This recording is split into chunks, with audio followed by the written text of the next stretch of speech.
Antman, and I'm the executive director of Brentwood Arts Center.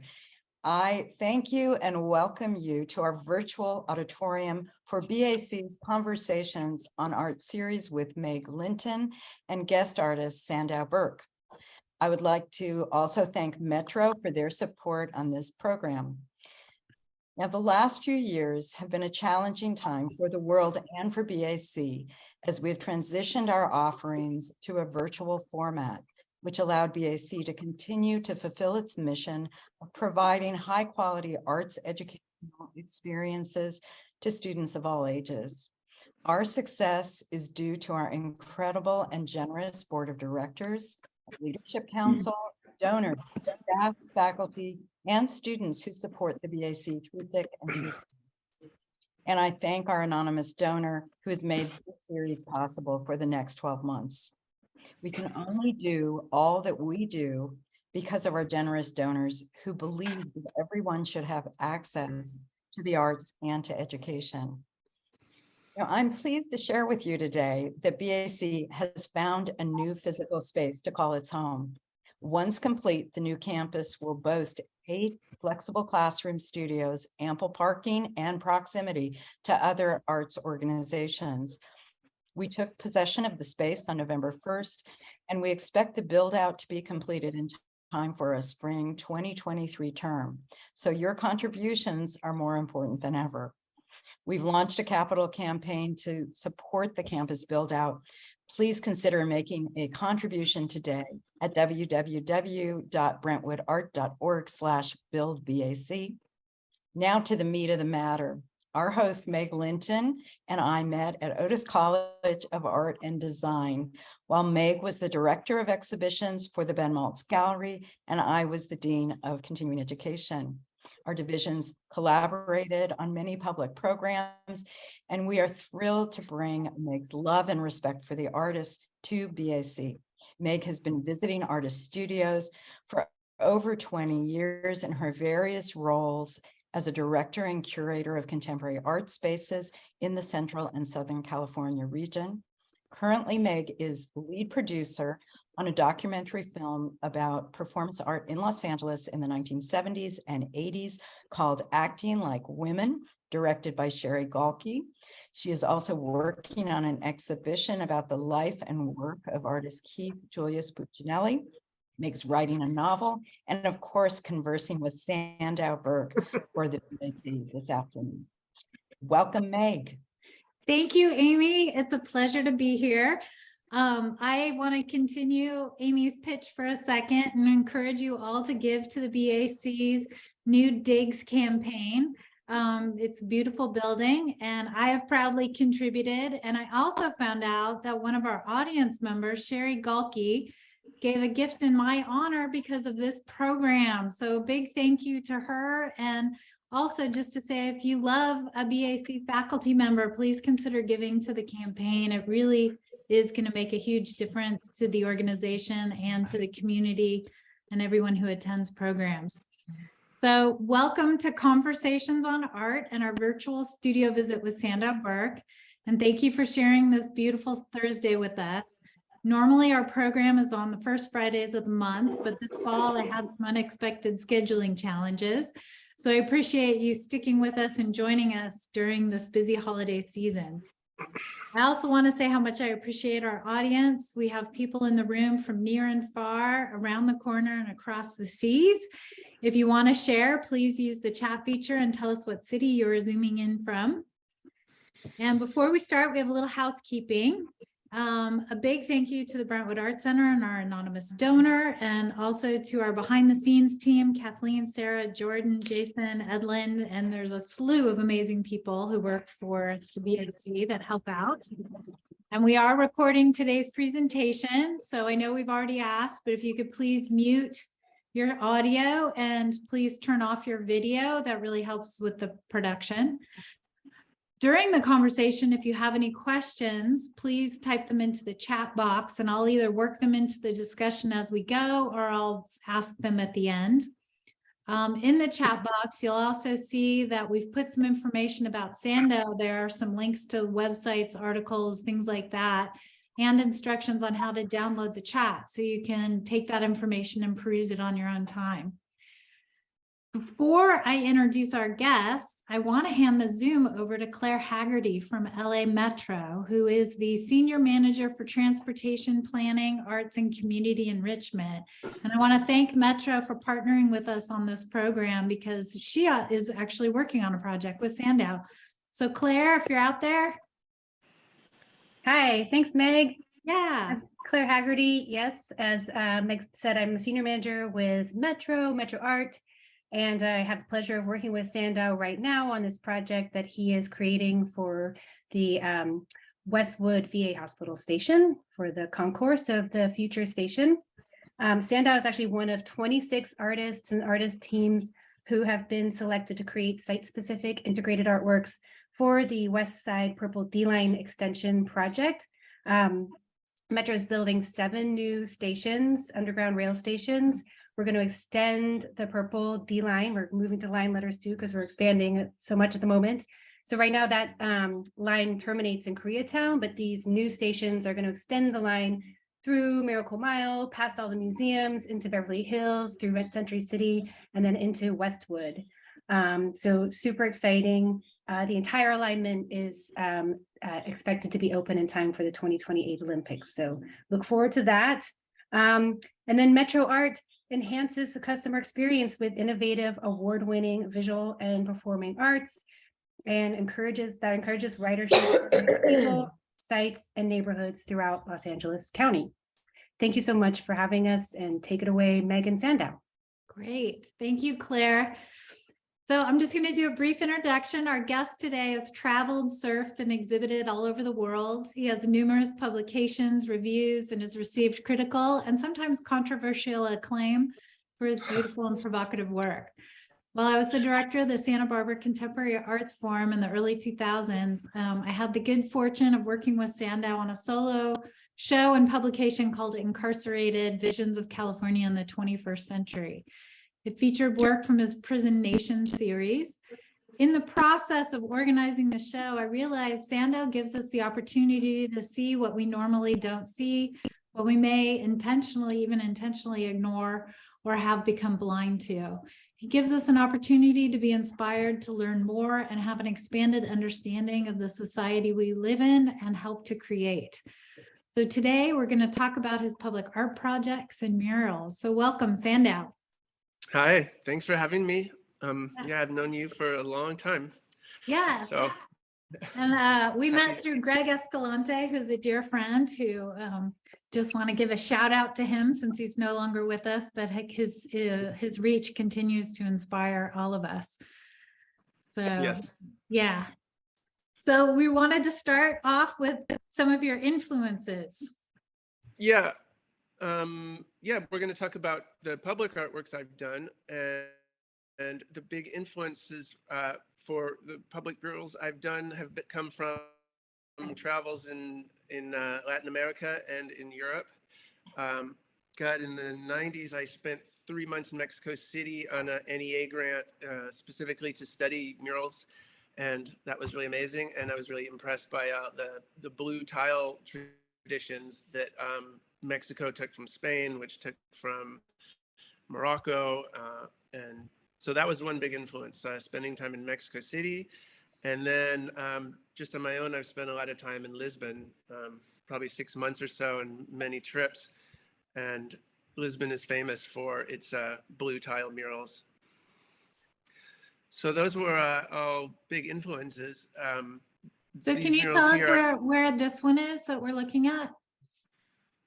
I believe this one is in a town called Óbidos in the central coast of Lisbon. It's a walled city, and it's the entryway into the sea, if I'm correct. And the other one you showed as the castle in Sintra, which is just outside of Lisbon city, and it's like a small town where the king of Portugal used to go in the summer or the winter or something. Mm-hmm. But the amazing thing about the tiles in Portugal is they've been doing these blue and white tile murals for more than 500 years, and when you go see them, they look just like they were put up yesterday. So tile murals last forever, mm-hmm. which is which is really admirable. You know, in LA, we have so many murals that were done in the 1984 Olympics, and they were just like painted on concrete. And sadly, a lot of them are fading away.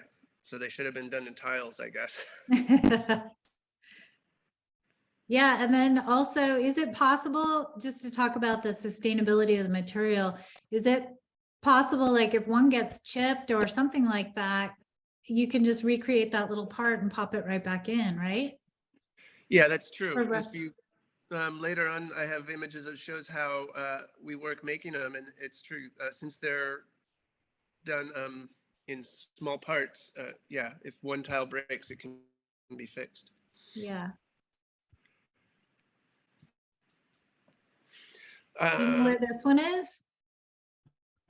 This is also in Lisbon. I think it's in the Barrio Alto.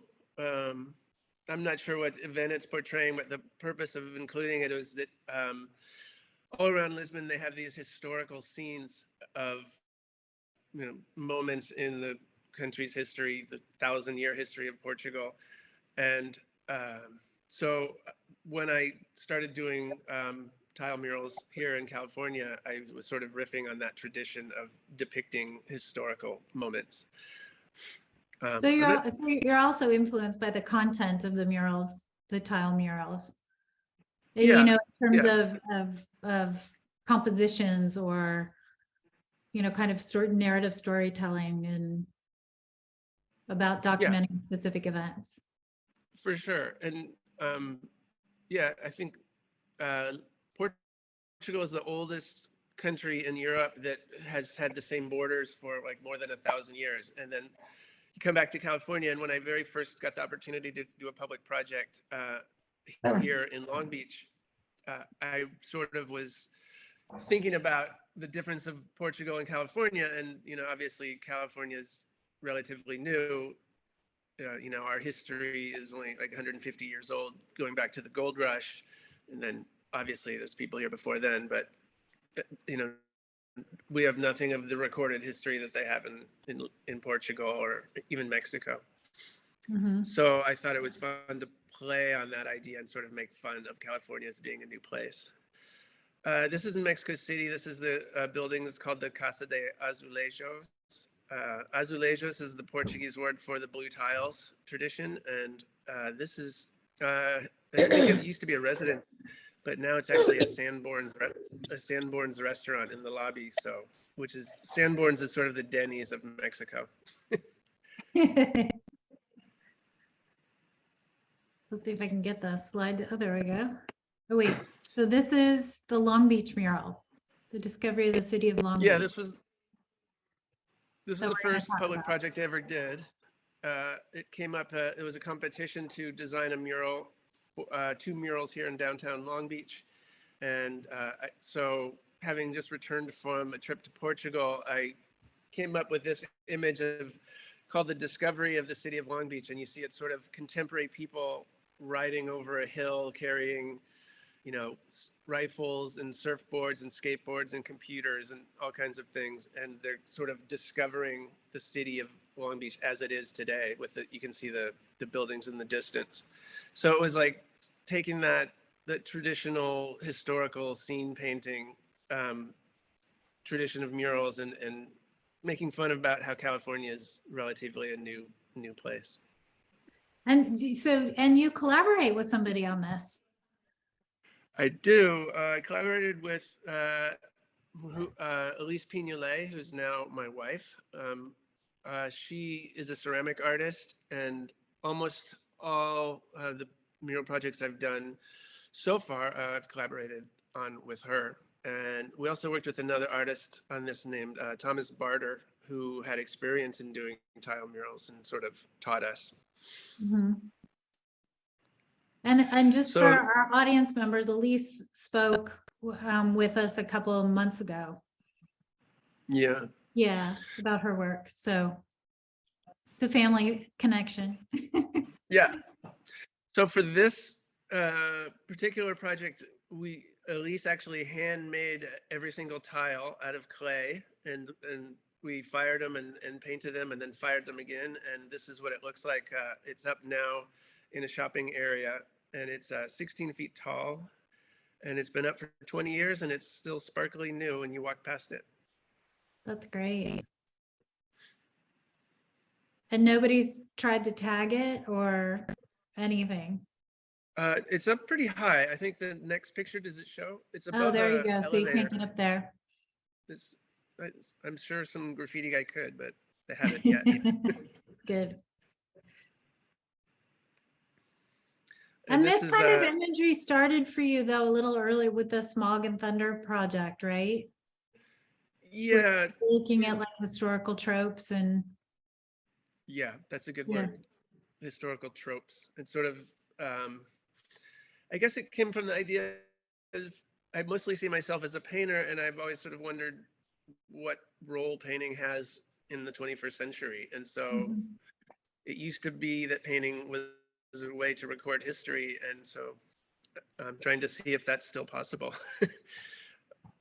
So this is called The Founding of the City of Long Beach. And it's just a sort of mishmash of characters, like setting a symbolic foundational stone or something, cornerstone. And in the background, you see the skyline and the port and the pyramid from Cal State Long Beach basketball arena. So we have a question that came in. What are the size of the tiles? They're about six inches by 6 inches. So again, these were all handmade, and intentionally they're handmade because then they're not perfectly flat like in a bathroom, and so by not being flat, they're more sparkly. So all the imperfections and waviness of the surface sparkles when they're outdoors in the sun. So this is a view of a studio in San Pedro where we work on big projects, and that's Elise.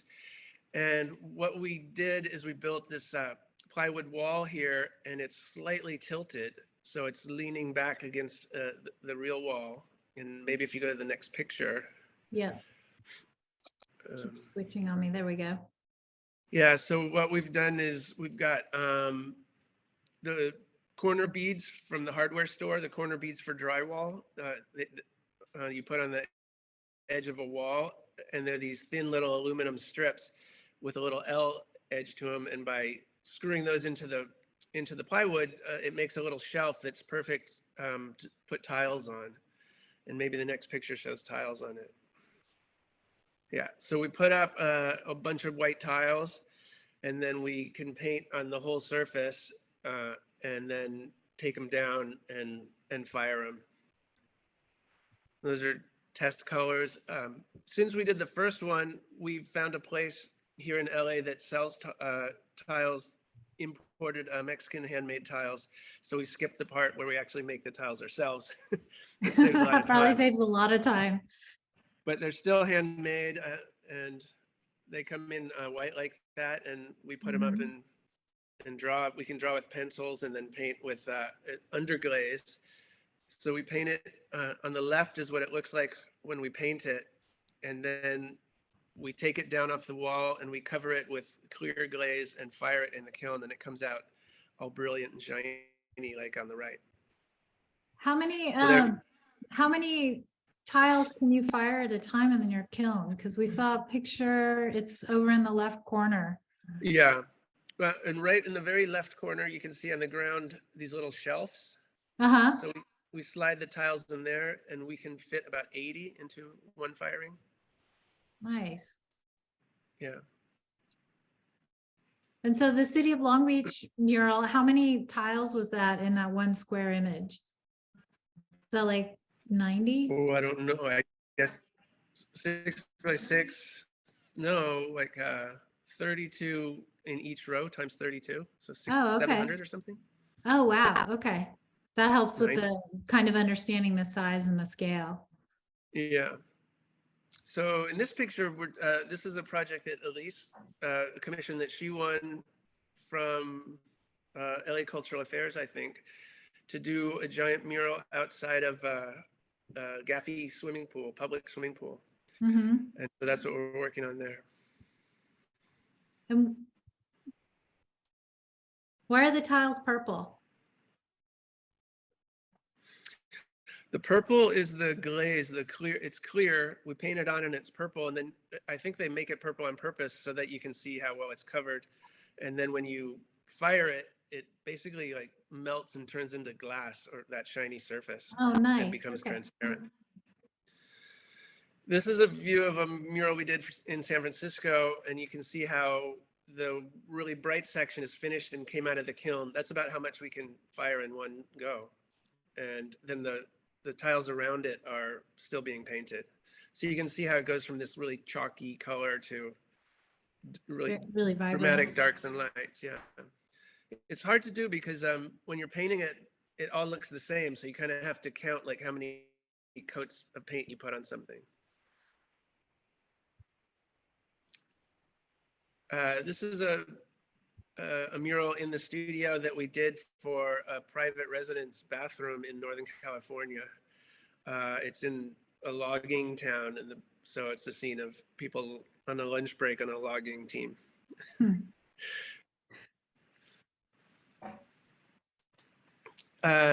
This was a project we did in Avalon. This is the design for it. It's a funky shape because it's going up a staircase in the exterior of the lifeguard headquarters in Catalina Island. That's, you can click through. That's Elise installing them. We've always installed all the murals ourselves, so we go to the job site and glue them up one by one. It took us about 5 days to put this mural up. Wow.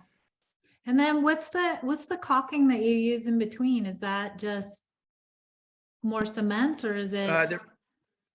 They're put onto the wall with, it's called thin set. It's a special kind of cement that's made for tile setting. And then once they're all up and secured overnight, then we go in and put a grout in them. Okay. Cement grout, yeah. Yep. So that's the building being built and the mural going up. It goes up this stairwell. And that's when it's finished. It's pretty cool. What's the response to the mural? Because it's just a portrait from Avalon, of up on the hillside looking down on Avalon? Yeah, but then we went and met with the lifeguards, and the little scenes in each of the circles are interesting because the lifeguards in Catalina sort of consider themselves like the elitist lifeguards in LA County because they deal a lot with scuba diving accidents and boating accidents. So they have like a decompression chamber on the island, which we don't have anywhere else in California, or Los Angeles at least. So they do like helicopters, boats, underwater, fire, you know. So they thought they were really elite. So they wanted us to depict like each little thing that they do. And then it is a view of the town, but you can see there's like a boat on fire on the horizon and a boat racing out to save it. And then in the sky is the dots and dashes of the SOS code. Oh, those are really nice details.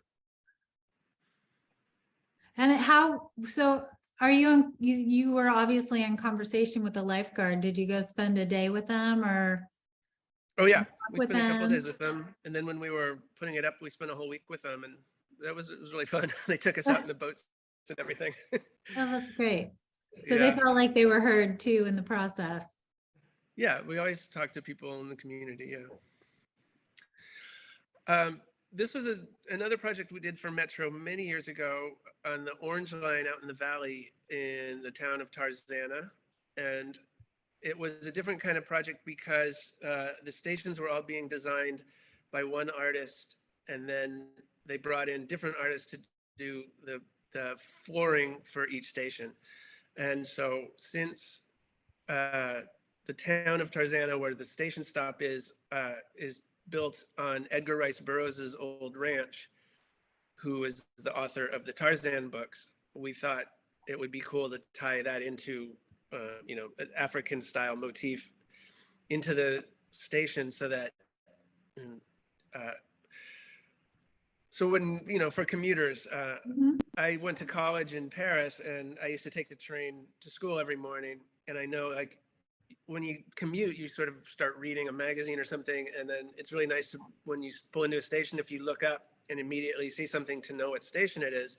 It was really helpful. So we thought by if you could look up and see, oh, it's the Tarzan station, that would be helpful for commuters.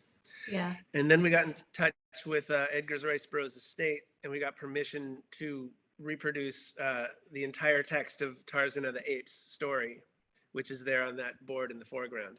Oh, So the wow. idea is also if you commute every day, you could read a page every day and eventually read the novel that created the town that you live in. That's really nice. And what's the material that the panel's made out of? They were photographs of the pages of a book, and they were reproduced on steel with enamel, I think. I'm not sure they're photographically reproduced.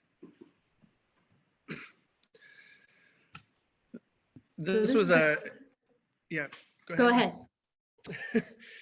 This was a great project we got invited to do.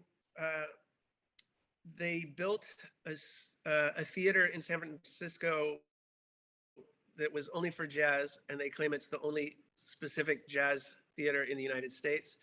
It's called SF Jazz, and we were invited while the building was under construction to come in and do murals in the lobby. And so we came up working with these jazz people, these like jazz historians.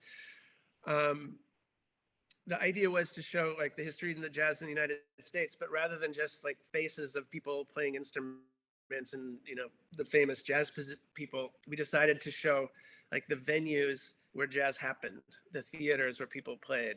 And it goes through history from the far left, which is 1800s New Orleans funeral line band. And then it goes up through history and across the country and ends up in Los Angeles on the right in a recording studio.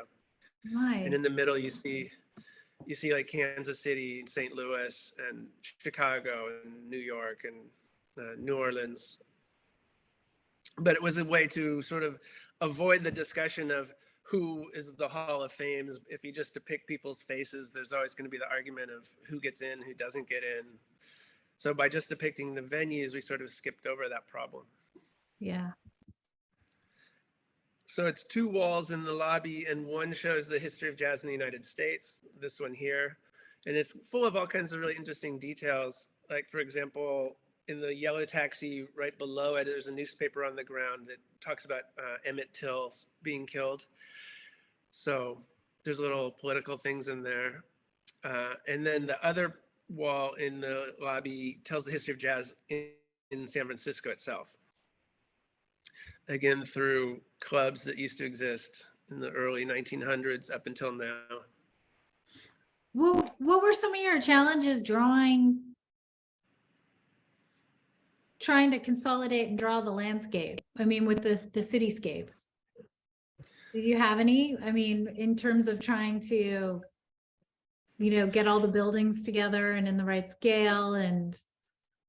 Well, we just I just avoided that by not putting them in the right scale. That's good. Okay. So it's a fictional cityscape, but made up of real buildings, the real venues. But you can see some are really tiny, some are really big, some are off kilter, some are sideways. So it becomes sort of a jumble. Right, but that leads to the frenziness of it. That gives it a really a nice energy. Yeah. Yeah, I thought so. Yeah. And these are the drawings on paper for it. That's it being done in the studio. And then I think I have pictures of it installed. That's us installing it. And then, so we had done these two jazz. This is jazz in the United States. The next one is jazz in San Francisco. And then they had a green room. You know, the room where the band waits before they go on stage.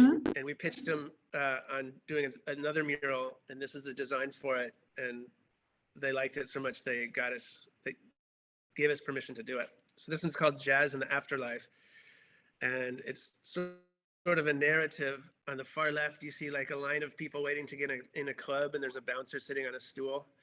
And it's as if they're dying and they're going to the afterlife. So they go through the door, and inside there's like a cop with a checklist, you know, saying, are you allowed to come in? And you can see they're all worried. And then some of them get to go up the stairs to heaven, and some of them get to go downstairs. And you see as they're going up the stairs. They're all happy they're going up to heaven. And when they get up to heaven, you see all the instruments that are not used in jazz, and everyone's bummed out. And the people going down are all worried. And then they get down and it's a huge jazz nightclub, and they realize it's way better to be down in the jazz world. That's awesome. And these, what's nice about these two, because it looks like you can get right up to them and see all the detail. It's not like they're up high or anything. Yeah, and it's actually in the lobby, there's a bar. So, in intermissions, it's packed with hundreds of people, and, people lean on it and touch it and spill wine on it and all kinds of things. So the durability was really essential. Yeah. That's the heaven and hell one going up in the green room. And that's what it looks like. There you see up in heaven, the sort of pantheon of famous jazz musicians up in the clouds. Yeah. That was a really fun project. That took a couple years. Then Gaffy's too. this is the swimming pool commission that she won. So this one, it's an outdoor mural, and it overlooks the whole harbor over by the Korean Bell and the lighthouse in San Pedro. There's a park called Angel's Gate, and there's a swimming pool there that's been there since that was an army base in World War II, or even World War I, perhaps. So the idea was to sort of show the history of the harbor of San Pedro and the military base on which the swimming pool is situated. And that's it in the studio being worked on. Some parts are finished, some parts aren't. So how long is your average public art project? Oh, From once you get a commission, it can take I would say the fastest one you've done? From the start fastest one to was install. the fastest one was San Francisco, because it was done privately, so Mhm. we didn't have to go through government problems. So that would probably a year from start to finish. And then the pretty ones with quick. the Was cities and a counties involved, lot that of can take work to several do years. 3 big murals. Yeah. So here it is this installed. swimming pool one took probably, this swimming pool one probably took 2 years, probably like a year of planning and paperwork and preparation, and then a year of making it and installing it, roughly. Mhm. It's really beautiful on site. When I went to visit Elise and see it within the pool is amazing too. But the light does just sparkle off of it. Yeah, it's really nice, and it's nice how it goes around the corner like that. Mm-hmm. And So we here's were in on that project so early that they actually dug like a space for it into the wall when they built the building. So you can see the tiles are flush. oh, nice. Instead of being stuck on the outside, they're flush with there's like an inset, which is really nice. Yeah, it's kind of the earlier they bring the artists into the project with the architects, then you can do things like that. Yeah. And this is a private residence. Yeah, this was an outdoor shower next to a swimming pool in a town called Boonville, way up near Ukiah in Northern California. Mhm. And the people who lived there, they wanted it to be a scene of like an old swimming hole with a waterfall going down and kids jumping off the rocks. And then when the shower was installed, the water from the shower comes down the same place where the waterfall is in the mural. That's nice. Yeah. It's nice.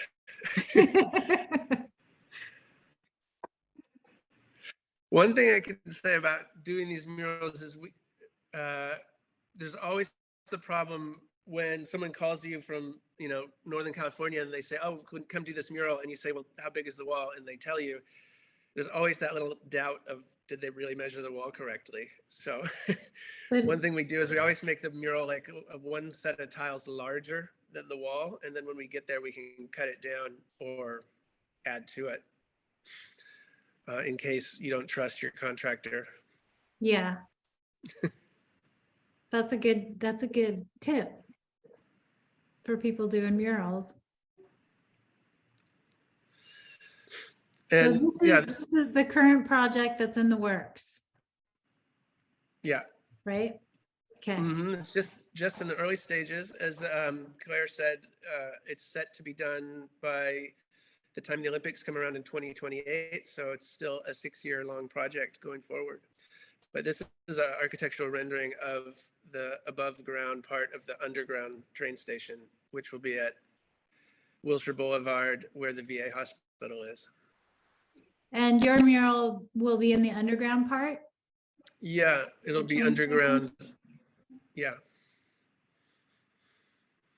This is where you would go in to go underground, and you can see there's artworks on the side there that will be done by a different artist. And this is just architectural renderings of the inside of the station. And I believe where those gray tiles are in the rendering are places where other artworks will go, done by other artists. Mm-hmm. And Well, this this would be is a huge facility then. yeah. Yeah. What's going to be serving the people at the hospital and the surrounding community, and probably students that go to UCLA. So hopefully it'll be a busy station. Yeah, I think it'll be serving Brentwood Art Center students too. Yeah. So If you go back one, that's the wall that my mural will be going on. But that's not the design of the mural. That's just a right. filler. So And how then big is the wall? I believe it's like 12 feet tall and 140 feet long. Oh, wow. Roughly. Yeah, it's huge. So at this point, we're working on coming up with the design, and been, reading about the history of the area and the VA hospital history, and going out and talking to people, and sort of gathering ideas, and putting together all these images. So the land in the west side of LA was originally Tongva tribe peoples lived there before the Spaniards arrived. And then the land of the VA hospital was a ranch for 40 or 50 years that was given to them by the Spanish. And in 1887, they donated 400 acres of their land to become a permanent home for veterans. And that's where the VA grounds are now, in the VA hospital. One idea I have, since we want to tie in something to do with the military, since the VA hospital. So one idea is to include the vessels that have been named Los Angeles in the Navy and the Army. Hmm. These are scenes of the west side of LA. So how do you go about doing your research? Do you go to the historical societies? Are you doing a lot of research online? Are you interviewing people? Do you work with historians? All of those things, yeah. Start by going online and the Historical Society and the library and meeting people. And then I got in touch with a guy that runs a podcast called A Hidden History of Los Angeles, and talked to him about things, and he steered me to other people to talk to. And gathering images, I start sort of making a huge file of imagery and that I can draw on as I start doing the design.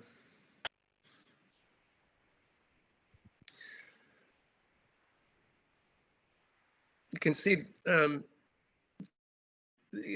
wasn't, in comparison to other neighborhoods, there wasn't that much history to Westwood. It basically went from, native tribes to Spanish ranch, and then straight to the veterans home for the last 140 years.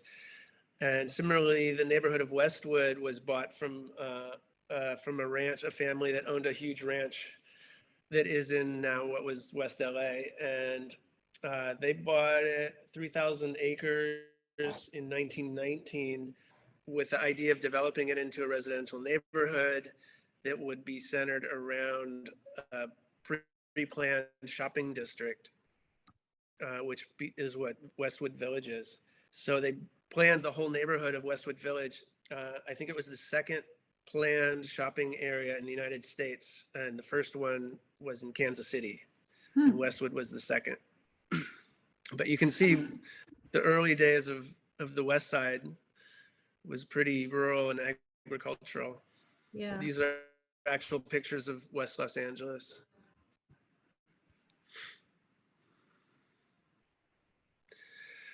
I started looking back into the indigenous people's history and into even further back into dinosaurs. And one thing that was interesting is that I've always wondered as a kid, you know, you go to the tar pits and they find all that stuff of the saber-toothed tigers and the mammoths and things. But I always wondered why they don't have dinosaur bones in there. And the reason is that when dinosaurs were in their heyday, this area of Los Angeles was actually underwater. And that's why you don't find dinosaur bones from that period there. So I thought that was interesting. That's very interesting. So all the bones they find are sort of from the later end of the dinosaur prehistoric era. This is the current hospital building, where hopefully a lot of people will be commuting to by train.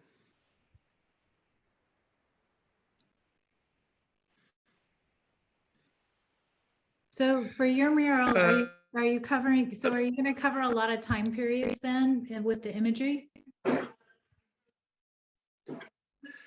That's the idea, is to try to, you want to include everyone, to be inclusive. And as I've done in my other murals, sort of try to smash the different time periods together and try to make an interesting composition. It's quite a difficult site or space, to have something that's so extremely long. So a struggle coming up with the composition is how to sort of tie it all together at such a scale and break it up into bits. And so I'm considering using trees and plants and vertical things to sort of create a rhythm across the whole surface as you walk past. So that's why I had the trees. I looked up what are the most common trees in Los Angeles, and those were the street trees. This is a USS Los Angeles battleship that is no longer in service, but served in Korean War, I think. We had a question come in. Is this all going to be the blue and white scheme? With the blue and white colors? That would be that's my idea. It's not, yes. I want to do it in that way to carry on that tradition of blue and white that sort of spans the world. There's blue and white tiles in Asia and Japan and Korea and Morocco and Portugal and Spain and all Latin America. So I think it's a nice tradition to carry on. But the difference is in this instance, I will only be working on designing the mural, and then the actual mural will be fabricated in glass mosaic by someone that's undecided. Okay. So I won't be making the tiles or painting the tiles this time. And will the glass mosaic have a similar feel, or will it be? I don't know. I'm sure it'll have a slightly different feel, but we're still a couple of years away from seeing samples of what that might come out to look like. That's kind of nice to experiment with a new material. Nice and terrifying at the same time. Well, I'm used to collaborating with people, and I find collaborating really fun, and people always bring something new and different. So I'm sure it won't be exactly what I envisioned at the beginning, but it'll be probably better. That's nice.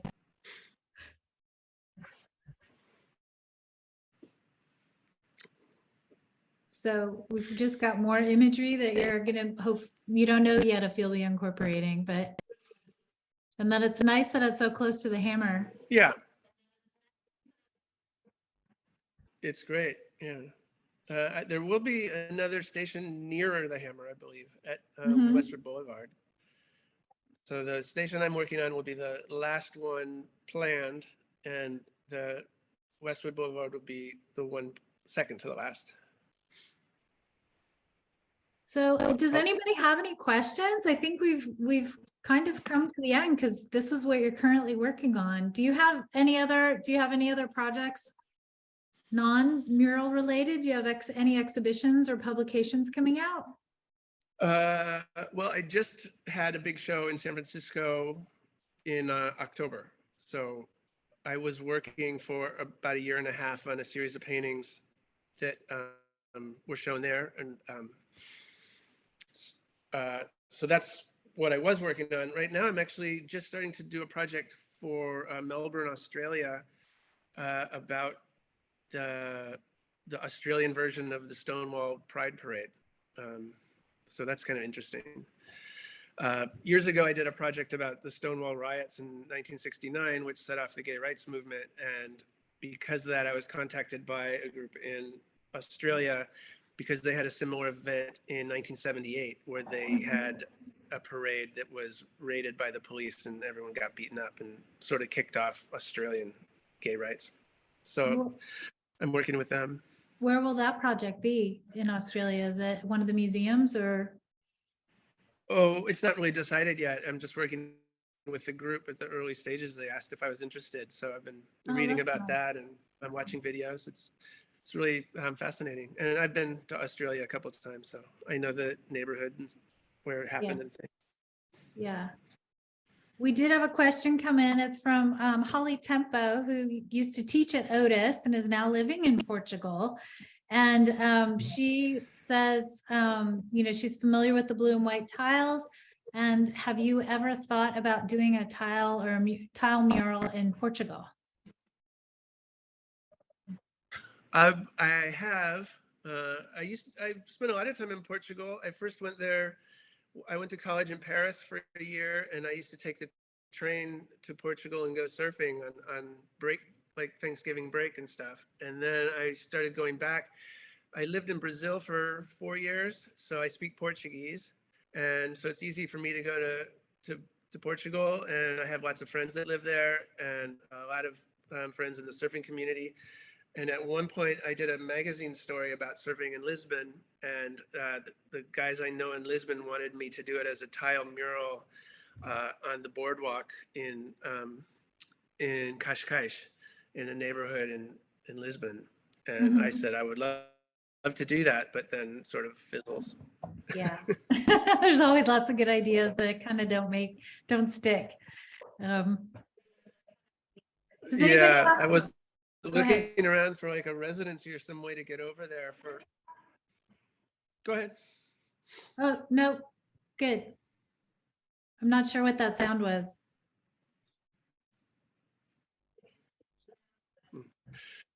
Yeah, so I used to go to Lisbon every October and spend a month and I used to rent an apartment in Estoril neighborhood, and I would go back every year for 6 years in a row and rent the same apartment. And I had a great time there. It's a great city, and the surfing's amazing, and the food's amazing. But I haven't been back for a while since my kids are getting older. Yeah, you're overdue for a visit. We have one question that came in and said, how does your recent painting practice connect with the murals? Are you working from similar imagery?